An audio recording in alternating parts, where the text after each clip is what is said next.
there's no point doing it, and that's what they started to do. They stopped doing repairs. They didn't want to do the damp proofing in properties because that's a way of them saying, well, it's better for us to move on.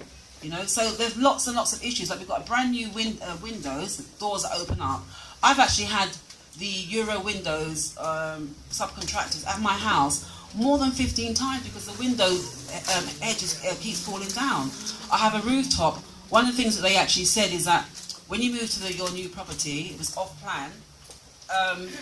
And by the way, I heard from somebody else that they really didn't want me to get my mortgage. They was very upset that I was able to get a mortgage.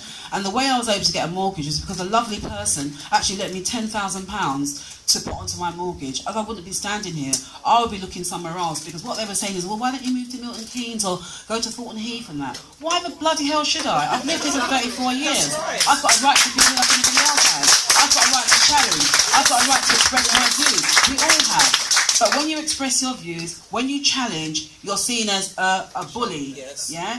You're influencing people too much. You're challenging stuff. You know what I mean? You're disabling the status quo. And we have an independent voice, and we have a right to raise concerns. We have a right to have good service provision.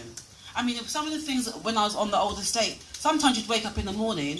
There was you could go out through the right access. You'd wake up and see that the whole of that access, that pathway, had been closed with no consultation with residents, no consultation of or they'd moved the bins. So you'd have to walk practically halfway around the estate for the bins. Then you'd have the cold, because as people moved away, we were freezing. The rubbish was really, really bad, and we had the asbestos. And there wasn't a coherent plan about, well, we decided we're going to move these people to this new estate.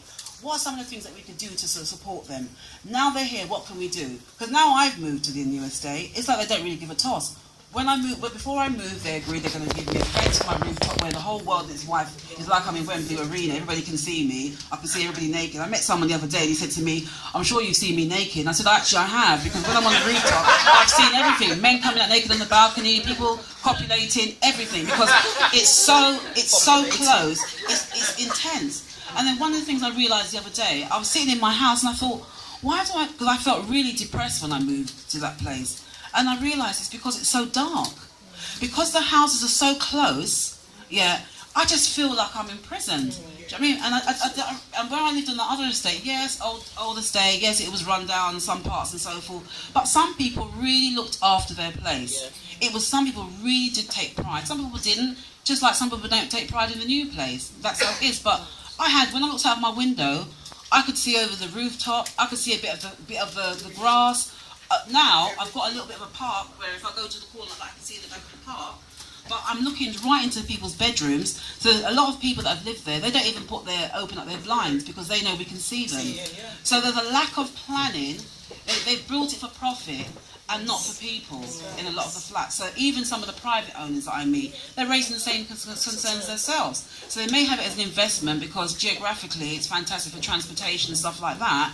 But in terms of the way they've built the buildings, it leaves a lot to be desired. Yeah? So, as I said before, and I'll start before, I do not have a problem with progress, with regeneration, but it's about consulting and being respectful and being willing to listen to what the people are saying and revise your plans. Because when they want to change their plan to suit themselves, they will. But when we're asking them to, well, can you modify that?